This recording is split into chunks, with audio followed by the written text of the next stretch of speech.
Good evening, bonsoir et bienvenue. My name is Tanya O'Callaghan. I am CIRA's Senior Manager of Communications. I'm joined here tonight by several other members of the CIRA staff. You can recognize many of them with their gray shirts. There's a few of you in the room, if you can maybe just wave. There we go. And Aaron is also back there, and there's some just outside the room. So first and foremost, I'd like to express my gratitude to the CIRA members who are here this evening. This event is really an opportunity for us at CIRA to spend time with you, our members, who share our interests and for some of you, our deep passion for Canada's internet.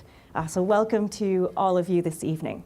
I also want to welcome those who are joining us by webcast. So for those of you in the room who might be wondering why we have the camera, we are webcasting this event to our members and .ca holders from across Canada. So welcome to our online participants. And finally, to those of you in the room who are not yet CIRA members, I'm certainly pleased that you're here also. We open up these events to others beyond our membership so that we can invite others who have interests that are similar to our own to come and connect and network with our members. But if you are here and you are .ca holders, we certainly hope that you will consider becoming .ca members, CIRA members this evening. And if you are interested in learning more about membership, certainly come and speak to any of us CIRA staff, and we'll be pleased to tell you a little more about that.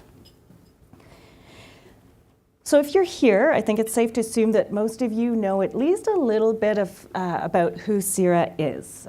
We are first and foremost the organization that manages the .ca domain on behalf of all Canadians. But we encourage Canadians to choose .ca to brand themselves online, certainly. And we also manage and secure all of the underlying infrastructure that ensures that every .ca website is functioning, that it is stable, reliably reached by Canadians, but also by people around the globe.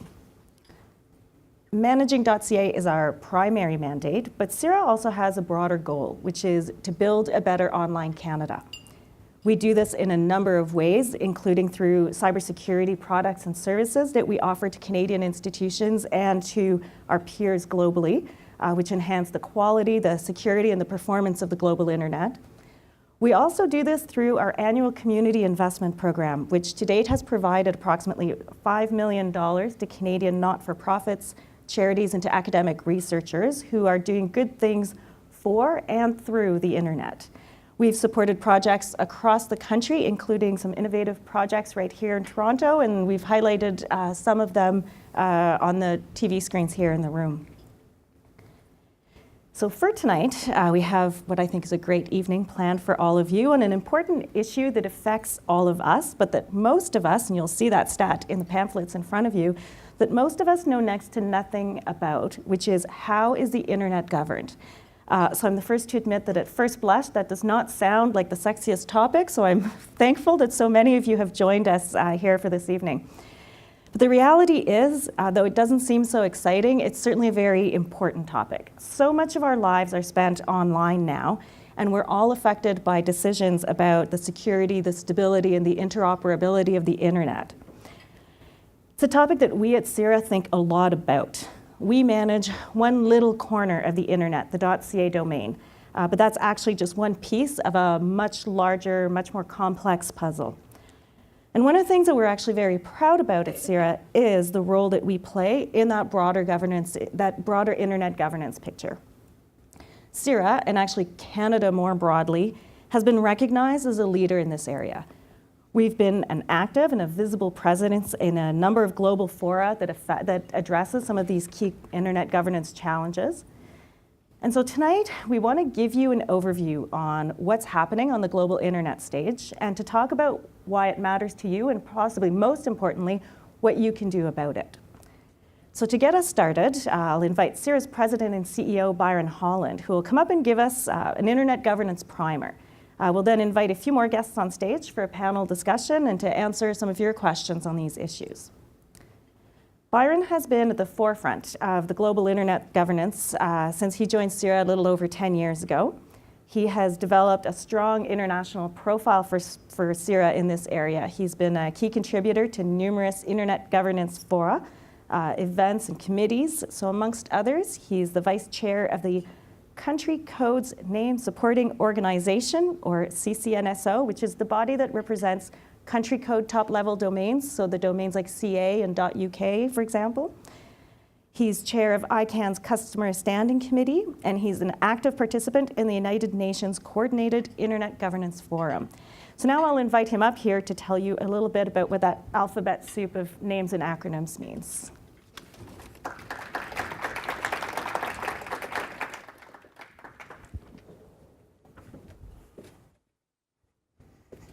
Thank you, Tanya. You see how smoothly she brought this up for me? Thank you very much. Well, welcome. Welcome to the CIRA member event. Thank you very much for coming out on what I know was a beautiful Toronto day after, I think we can all admit, a very long Canadian winter. So thanks for joining us. I do think internet governance is sexy. Yeah. And it matters. It really matters. I mean, really, when you think about it, how many times have you been online today? Actually, I could probably ask that. How many times have you been online since you got here today? And I know, especially in a room like this, it's going to be many, many times. And it just happens. We go on regardless of device, regardless of website or application that we're using, and it just works, right? It's internet magic, it just works. But behind all of that, how does it work? Who makes it work? How are those people and organizations overseen, or are they overseen? All of that makes up internet governance. And while we can sit in this room and just access the internet and not have to think about it, there is a whole community in Canada and around the world that is working on internet governance issues, and there are many, many, many thorny and challenging global internet governance issues. So tonight I'd like to talk about a few, but most importantly, I'm looking forward to the panel and the questions and the discussion with you.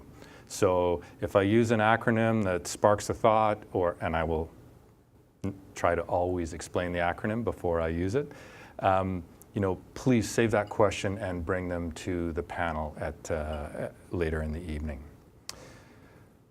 Back in 2015, which in internet time is of course a very, very long time ago, the British newspaper The Guardian said, and I think it's worth actually quoting, "Internet governance is the biggest geoeconomic, geopolitical battlefield you've never heard of, dictating the rules, emperors, winners, and losers of our online lives, fortunes, and destinies."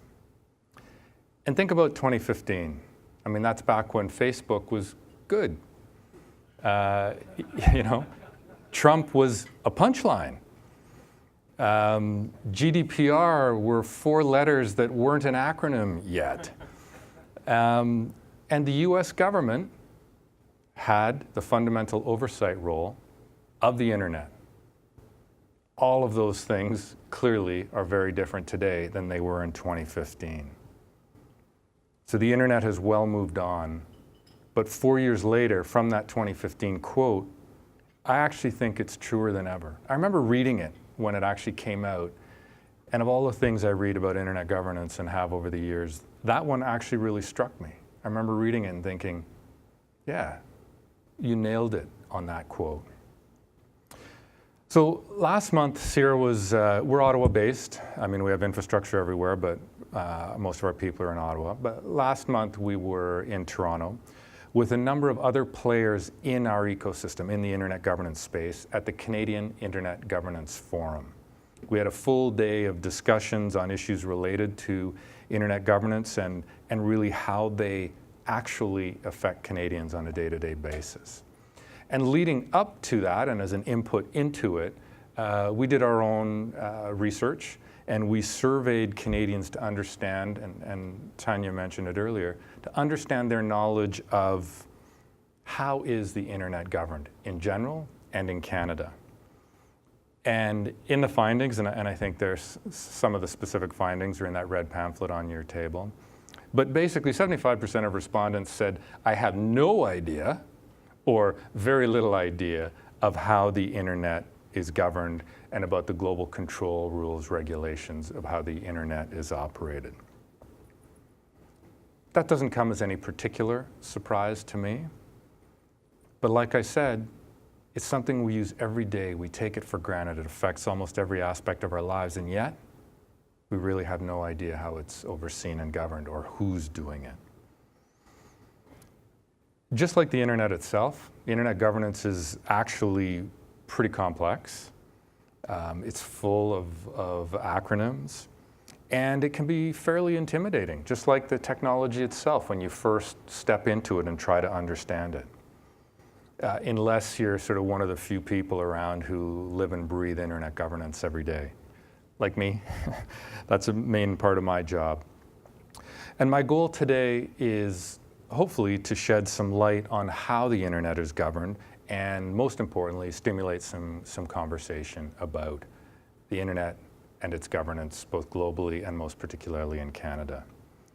And as the internet becomes more and more central to our lives, and as today's geopolitical climate keeps evolving, it's really important that we don't keep internet governance relegated to some windowless conference rooms full of internet governance geeks or network engineers or policy wonks. Much as I love them all, it's really important that end users and civil society are an important part of that conversation. Now, the battleground that The Guardian talked about 4 years ago, I would say is closer than ever to the average end user. And we need to continue to evolve our understanding of what's at stake and what our role is. And I say our, like collectively as users, in safeguarding it. And before I dig in, we have to remember that the internet is not just one thing, right? As its name indicates, it's an interconnected network of networks. It's not just one technology, but many different independent technologies or layers of technology running together.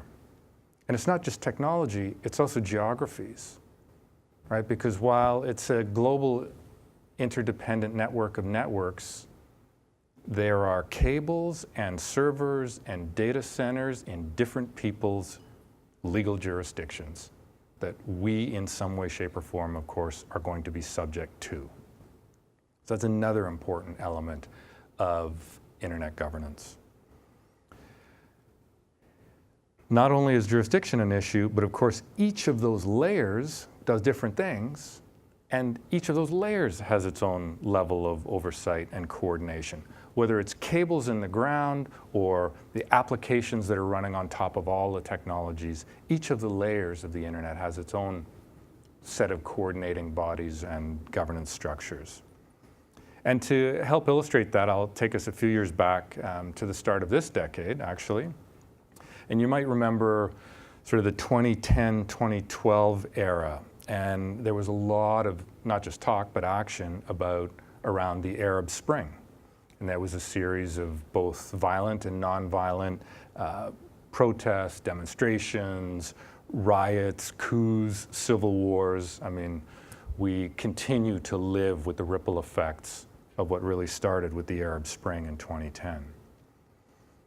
And while it started, I think, we could say safely in North Africa and the Middle East, it has rippled out to encompass most of the world.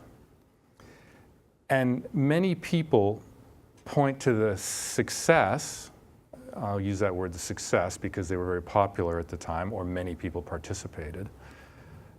The success of those events were driven in large part by these, right? Cell phones, or more specifically, smartphones. And that was a real fundamental change at that point, because smartphones were starting to use more and more apps, and social platforms were really starting to ramp up. And those events in particular, especially in that part of the world, really led to the mass adoption of social media platforms. And the use of them became instrumental in the demonstrations and the uprisings in the various countries. And quite frankly, it caught most of those totalitarian or authoritarian governments flat-footed and quite by surprise. because most of those environments had a single telco operator. Most of those environments, that telco operator was owned and controlled by the state. So in those authoritarian regimes, the media controlled by the state and the access controlled by the state. And yet suddenly here's this technology that frees the people horizontally to communicate with each other independent of the media or the infrastructure. And that was a really seminal change point in the history of the internet. At least I believe that.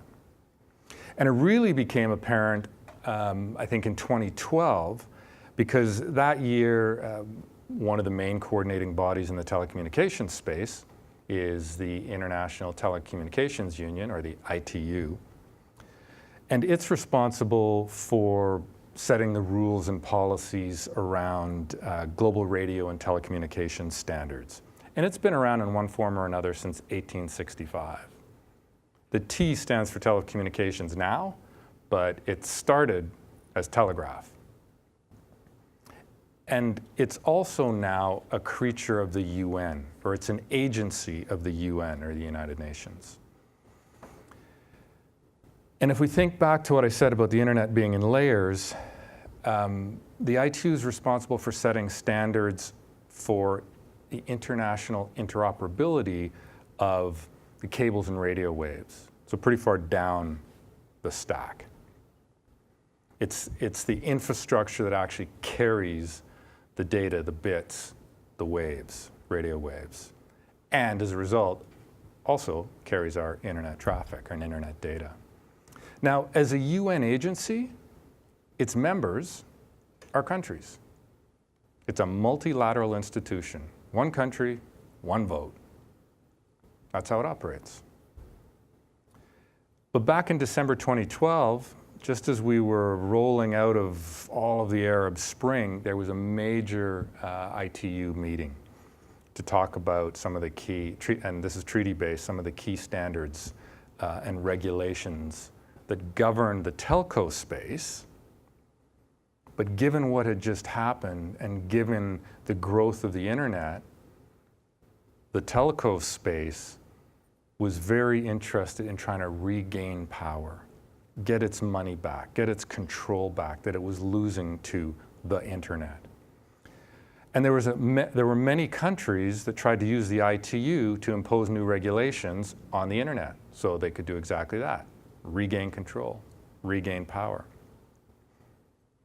Often for their own monopoly, state-owned telco providers.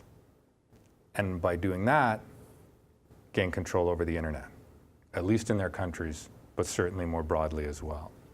Now, without diving too deep into the 2012 meeting, it was certainly an early warning bell of what could happen if countries in multilateral environments are left to solely govern and oversee the internet.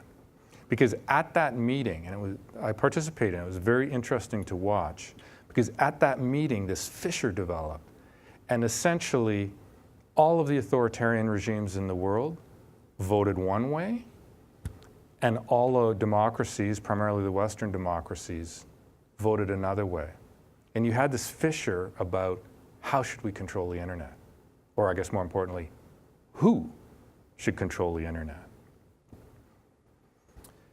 Now, that was at the infrastructure telco level primarily, but you could see them trying to eke their way into the pure internet space. Because by contrast, other elements of the internet, not just the cables and pipes, are governed very, very differently.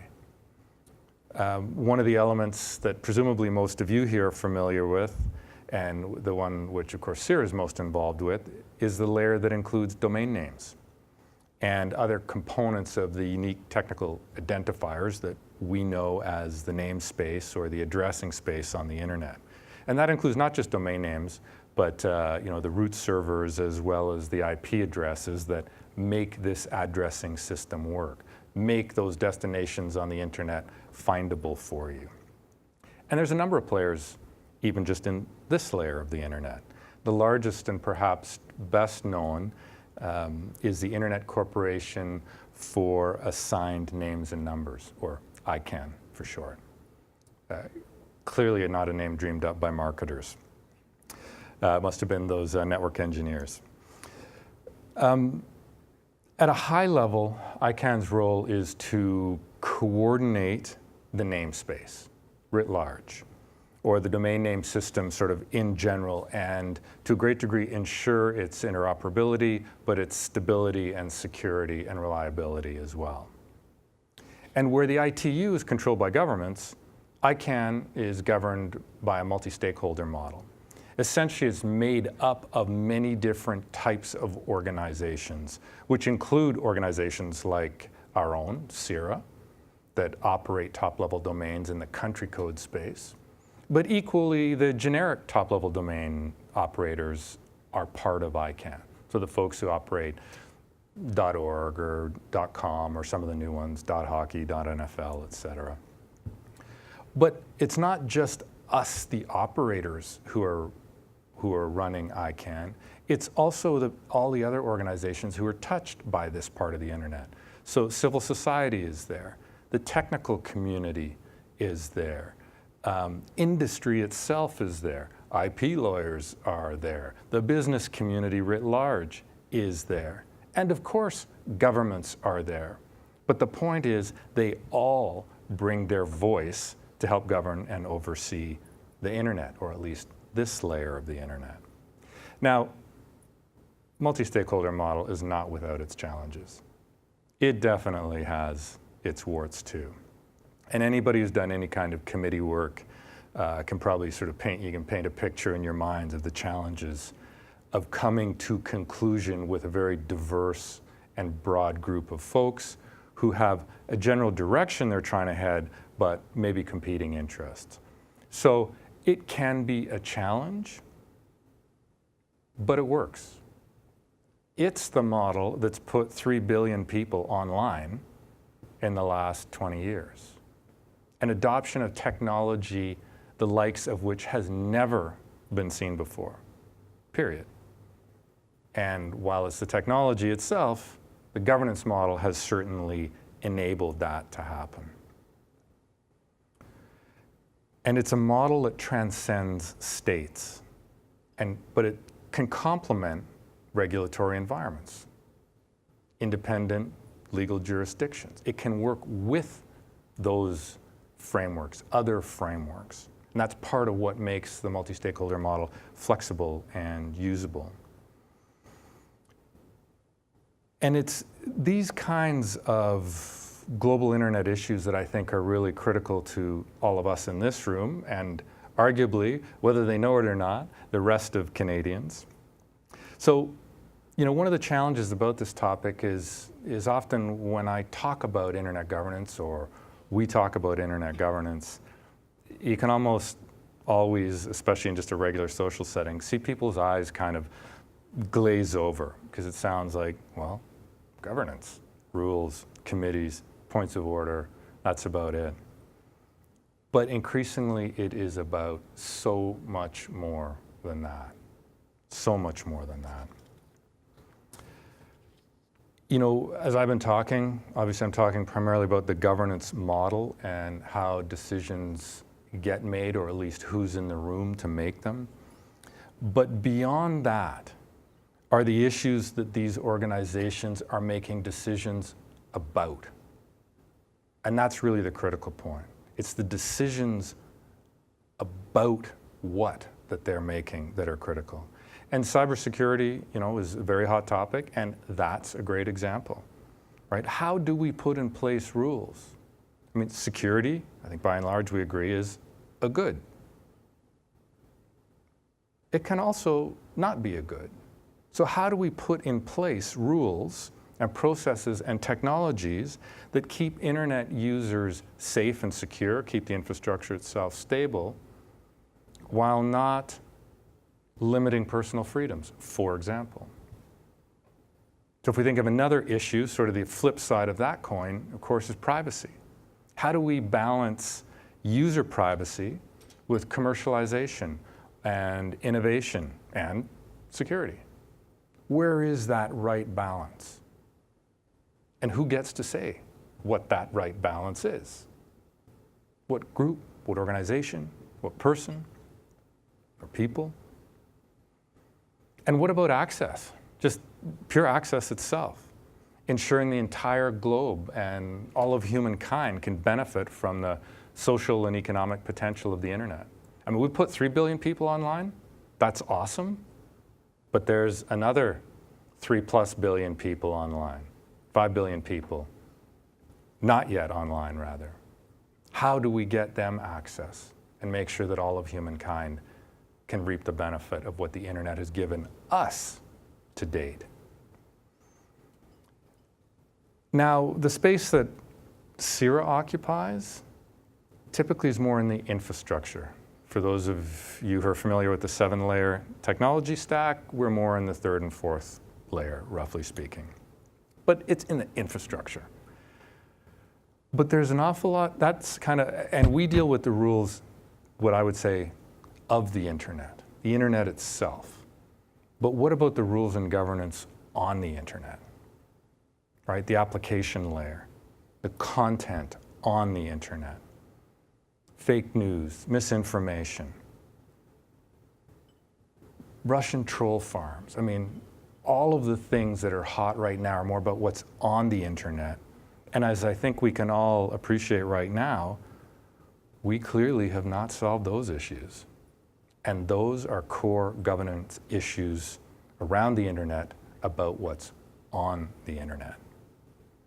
And to me, that's just one more example of why internet governance matters. So you all, we all, participate, or at least I hope we do, in our municipal, provincial, federal elections, because you know that the decisions that the leaders of those parties make impact you. The tax rates you're going to pay, the cleanliness of the air, water, and land that we occupy and own, what your kids get taught in school. Obviously, it matters to us, so we participate. We do that by voting. But I would argue understanding and participating in internet governance is kind of the next level of democratic engagement. And I think all of us in this room, I know all of us in this room can play our role. We must play our role as engaged digital citizens. So thank you very much. Hopefully that's given you a little bit of food for thought, and look forward to the panel and questions and discussion with the audience. So thank you very much.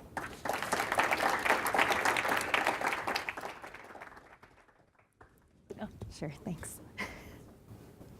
We could not be more different sized. Eh? So now that we are all internet governance experts, I'll invite a couple more guests to join us on stage for a bit of broader discussions and to answer some of the questions that I see are already coming in. So first of all, Sam Burton is Director of Insights at the Mozilla Foundation. Her team leads projects such as the Internet Health Report that help us better understand our relationships with technology and build a connected world that puts people first. And also Sarah Ingle, who founded and co-leads the Youth Internet Governance Forum of Canada through her work with organizations such as the Ontario Digital Service, the Internet Society, and the Non-Commercial Users Constituency at ICANN, so one of the groups that participates in ICANN that Byron was speaking about. Sarah has collaborated on a variety of research, policy, and advocacy efforts related to digital policy, internet governance, human rights, and skilled worker migration. And she has done all of that while also being a student at Trinity College here at U of T. So welcome. So I'll move over. So we'll start off today. I have a couple of questions that I'm giving myself the first right of questions. So I have a few questions for our panelists first. And then when you all came in, you were given some information for an app called Social Q&A. So it's an app where you, the audience, chooses what questions we will ask the panel. So you can either enter your own questions in the app or you upvote, a little bit like Reddit, for those of you who are familiar, you upvote existing questions so that we can ask the panel questions that are most relevant to all of the attendees in this room, but also on the webcast. And as I said, there's already several coming in, so we'll have no shortage of discussion. But to get started, this one is actually probably most for Byron and Sarah. Byron, in your remarks, you mentioned that we were recently here in Toronto for an event, the Canadian Internet Governance Forum. Sarah was on the organizing committee with myself and others from across the internet sector in Canada. So if I could get you both maybe to talk a little bit about sort of the broad strokes of the event and why it matters, not only for the people in this room, but also for Canadians in general. Hi, everyone. So yeah, as Tanya was saying, last month on February 27th, we hosted the first Canadian Internet Governance Forum. And part of the reason why that's significant is because CIRA in the past has done the Canadian Internet Forum, but an IGF is a bit different in that it's meant to sort of be an arm or a branch out from the Global Internet Governance Forum, which is housed within the UN. So it's really meant to be an opportunity for end users and all other stakeholders to convene and specifically talk about the issues facing their communities and their national environment. So I was super pleased to see this come to fruition. It was a lot of conversations between people of all different backgrounds in the internet governance space over the past year or so, and we really came together and put that together in 5 months. But I am personally really excited to see how that community grows and hope to see all of your faces at future events. And that's because I think the IGF structure is really unique for allowing that end user participation and for really exploring the ways that we can do participatory policymaking and education efforts. As was highlighted in the opening remarks, there's really a significant digital literacy gap in Canada when it comes to understanding these issues and also the mechanisms for people to participate in them. So I think it's great that we've sort of taken the first step towards creating a hub where people can connect to these issues. It was also great because it was on the U of T campus, so that really opened it up to people like myself and younger students who are getting into this area. So, yeah. Well, I think that's a pretty good description. From my perspective, I think the Canadian IGF and the IGF are really important vehicles because they're non-decisional environments. And while some people will criticize them for being just talk shops, that's a feature, not a bug. The fact that you don't have to make decisions, you don't have to come to conclusions, it's the exchange of information and understanding both ways, from expert to layperson, but feedback from layperson to expert as well. And that interchange, that discussion, that dialogue, I believe is really critical for both sets of participants and everybody in between. You know, like any industry, when you get to be, quote, an expert, or at least you've spent enough time in it, it's easy to get in an echo chamber environment of your peers.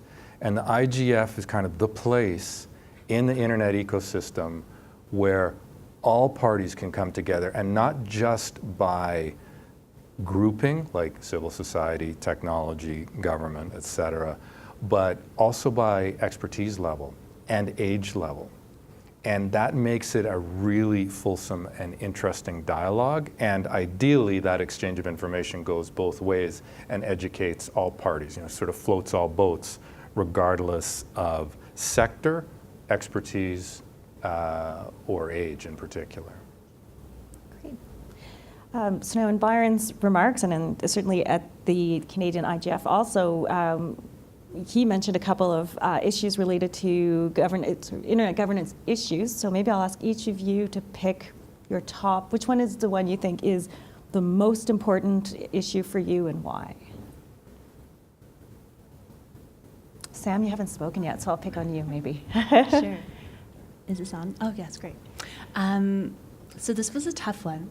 And as I was thinking about it, what really stuck out to me was more of a question than an issue, actually. And that question for me is, what role do we want the private sector to play in internet governance? And not even necessarily just internet governance in the kinds of institutions and organizations we've been talking about today, but in governance in the internet age. And the reason why this feels to me to be the most pressing question to explore is in part because of the environment we're in right now, where we have a handful of companies who I'm sure we could crowdsource the names in about a second, who have outsized power, in large part because of their market share. I use a lot of their products. I like a lot of their products. And also because of the amount of money in their bank accounts. And so I think it's not a bad thing for companies to be involved in internet governance by any means. I think that they definitely are an important stakeholder. And the reason why this question to me feels the most pressing is because I think what we're seeing now, just by virtue of the size and amount of power these companies have, is that some of their actions kind of result in de facto governance decisions. And that might not be what they intend. It might not be what we want either. And so I think it really requires us to think deeply about the answer to this question and the ways that it might look different when we're talking about the infrastructure level, like the cables under the sea, or the content level, where you have companies making decisions about what content stays up or gets taken off of the platforms that we use every day. So I think this is one of those kind of thorny questions that Byron talked about earlier. But I think it's a really important one for us as a broader community, as people who use the internet, to really consider and dig into, and to know that there isn't necessarily one answer, and I don't think we've figured it out. But it feels to me like the most important space for every one of us, whether we're experts in governance, in technical internet governance or not, to really be asking ourselves and to participate in creating the future of. Go ahead. So I was also giving this a lot of thought, and actually I'm very much in agreement with Sam as well. And from also a slightly different perspective in that I think we have a really significant moment right now in our democracies, in our communities, in education, to think about how inclusive the future we want is, and whether we're actually working towards that in terms of the technologies that we're building, the processes for participation we're building, and that includes the governance models we use in internet governance too. And I think the reason for that is because we're still seeing the internet and technologies, despite the fact that we use them every day and they're fundamentally a part of our lives, we still sort of see them as separate in some way, whereas they're very much products of the world that we live in. And that's coming out a lot in conversations that I'm sure a lot of you have seen in the headlines, because it's been a big year for AI. But thinking about the way that our biases and our social values are or aren't adequately programmed into the platforms and services we're using. So I'm really interested in how we can work on inclusion in internet governance going forward. And while the multi-stakeholder model is incredible in that it does allow everyone who wants to be there a seat at the table, I would say that the grounds for participation are still not level, and there's some work that we can do, particularly for bringing new voices in. This is a highly, highly technical field. It's one that I myself just sort of fell into, and then was given like a 7-hour lecture on all of the acronyms that I needed to know to dissect what was going on. And I also feel that, like, as a student and as a young person, I don't have confidence that my education is actually adequately preparing me for the society and the economy that I'm graduating into. In computer science, for example, at the University of Toronto, there's one course that talks about like human and computers and sort of the social dimensions of technology. That's one course that sort of gets its own domain. And in my own degree, which is more international relations focused, there's barely anything about cybersecurity or data and all of the internet governance space, like nothing whatsoever. But these are fundamental problems of the world that we exist in and that I'll graduate into. So I'm really curious about the ways that we can make this a more accessible space, both from embedding inclusion directly in the technologies and the processes we use, all the way up to making sure that we have what we need at like a public governance level to adequately tackle that like public-private tension. Those are very interesting answers. Mine's probably a little bit different in that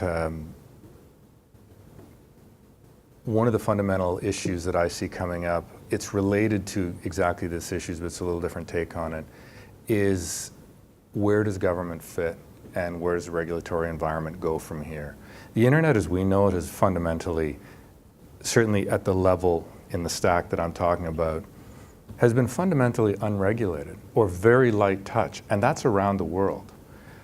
And that started in the US in the 90s as the internet transitioned out of the US government and into the private sector's hands, and the whole idea is we don't want to break this thing, right? It's delicate, let the private sector take it on and keep regulatory hands off of it. And that's the ethos that it kind of sprang from.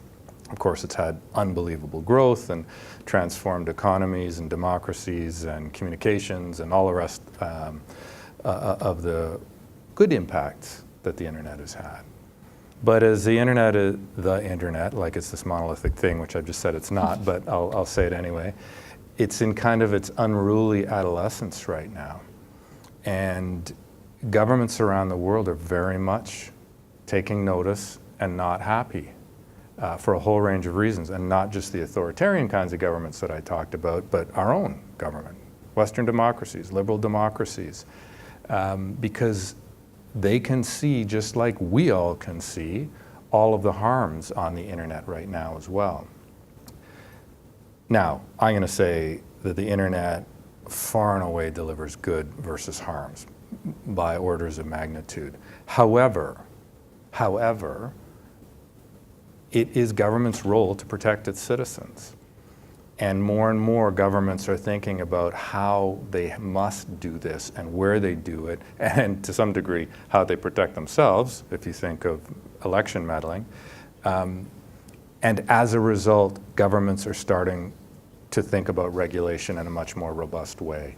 And we see it in Europe in particular with General Data Protection Regime, or sort of a privacy-related regime, GDPR. And that is a much heavier regulatory hand than sort of anything the internet has known thus far, and certainly compared to what we have in North America. US, Canadian, and other democracies are looking at it right now. How are we going to manage this? And Europe has gone one way. The US is still very much kind of free hands off. Canada's a little bit like usual in the middle, but something's going to be done. So where do governments insert themselves? How do they insert themselves? Rightly, in some ways, but without damaging the internet that has delivered so much good, the generative, creative, innovative, wealth-creating, democratizing internet that we know and that we've grown up with. How do you keep that while mitigating the harms that we're seeing more and more? And governments will intervene.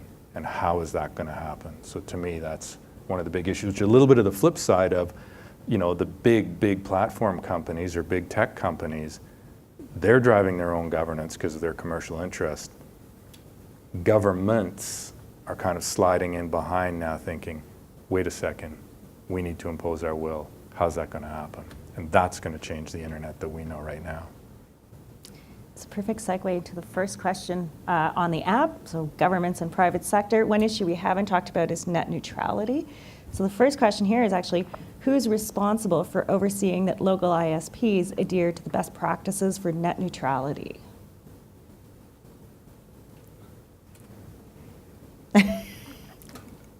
Well, I mean, I'll take a stab at that one, jump in. Certainly the CRTC as the regulatory body in Canada has spoken, I think, fairly clearly on net neutrality and is the regulator that both is responsible for rule setting and enforcing the rules. So from that, as I heard the question, I think it's very squarely within the CRTC's remit. So speaking of government, I'm going to skip ahead for those of you who are following closely on the app, but there's a good segue to one of the questions here. What is the federal government's role more broadly in internet governance, and has it evolved over time? So my understanding from participating in forums like ICANN is that the federal government is involved largely in an infrastructural role, for one. They do participate in ICANN, and it's particularly a lot of people from innovation, science, and development. So there's a lot of conversation, and for everyone who is following the multitude of tweets about the budget yesterday, broadband is a really big file that they're dealing with, and that they're exploring sort of various market partnerships and hopefully community-based solutions as well for connecting Canadians to the internet, because that's a super significant issue. Like there are higher order issues that are arising about sort of what happens when you have technology and when you have internet access, but the reality is that we still live in a country that has extraordinarily unaffordable access for some people, and also generally poor quality access, particularly in rural and remote communities. So that, from my understanding, is a big file. But they also do look at other things like data strategy, for example, is something that has come out of the federal government in the last year. So sort of both from an organizational perspective, looking at how the government of Canada is managing internal data, but also kind of thinking about larger ethical standards and practices in industry and otherwise. That's partially my stab at it, and hopefully the others can fill in. Yeah, maybe I'll just add to that, kind of jumping off the point you just made around the data strategy piece, and what Byron was saying earlier about the government kind of sliding in and figuring out, where regulation is needed and where that is something that we really need to consider in order to protect citizens, which I see as the main role of government.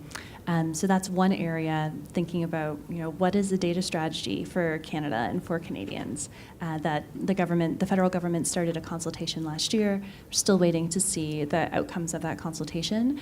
But that's an area that I think is really important for, at least for me as a Canadian, to see the federal government start to take even more of a leadership role on, not just within Canada, but also thinking of ourselves as a country as leaders on the global stage. And this is an opportunity for us to step up and be in a leadership role, which is something that I would be really excited to see our country do. So I think that sort of some of these gray areas, it's a chance for our federal government and with the input of citizens to step into a role and kind of sliding in and figuring out some of these thorny problems and setting the stage for what we think should be done, not just within our own country, but globally. You good? Nothing to. Perfect. We'll carry on. So the next few questions are actually somewhat interrelated. So one of them is, how can Canadians educate themselves on internet governance, and then how can they make their voices heard? So we've talked about different fora that exist, but how can people in this room, people outside this room, actually get engaged? I mean, I think there's a number of ways. Like the fact you're in this room, you're getting engaged. And if this is your first time, there's lots more opportunities. We hold member events. As Sarah talked about, there is a Canadian Internet Governance Forum once a year. That's an all-day event with many different topics and streams. You can get involved there. Certainly, if you want to dig into content, both ICANN and IGF have lots of content. If anything, it's maybe a little overwhelming, but if you want to get into it, there's lots of content there. And then I would also just say, both the IGF and ICANN as entry points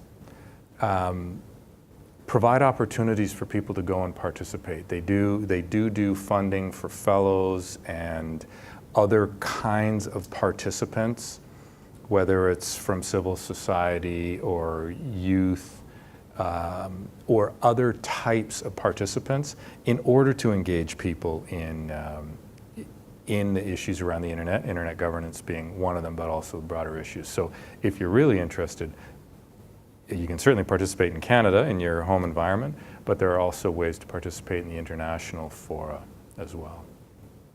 How did you get started, Sarah? I think this is we have a perfect example here of someone who fell into it a little bit. Yeah, I was going to say I'm definitely a relative newcomer to this space, and I think I only really meaningfully got involved in the past year and a half or so, so that's very recent, but have found myself with a million mailing lists in my inbox and like all of these opportunities to participate in various national and international events, which has been really unique and a great opportunity to kind of represent some underheard perspectives in terms of my peers.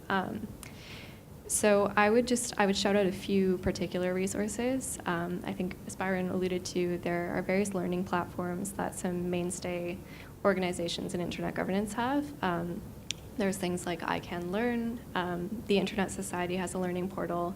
There are tons of online courses. So yeah, if you really want to dig into that and do that instead of your weekly Netflix, you could really fill your time. The other thing is there's tons of community wikis and forums that you can also read through. I would say that the best way of learning is definitely by doing, because that's a lot of content to sift through, and you'll get some different perspectives by meeting and speaking to people who have found themselves in this space. So I was a next gen participant at ICANN 61 in Puerto Rico. That is kind of how I meaningfully got involved, and that was March of last year, so it's a year. But they essentially offer funding to youth who are interested in learning more about the ICANN space in particular and internet governance as a whole. It's a funded opportunity, which is also a great way to bring new people into the community and people from underrepresented communities globally. There's multiple stages of funding too, so there are ways to maintain your involvement in that community if it's not something that you're being paid to do through work, for example, which in my case as a student, it's been game-changing, obviously. And I would say also there's tons of funding through organizations like Internet Society as well to do research or participate in summits like the IGF. If any of you here are interested in some of those, I can also just rattle some stuff off to you afterwards if you're interested.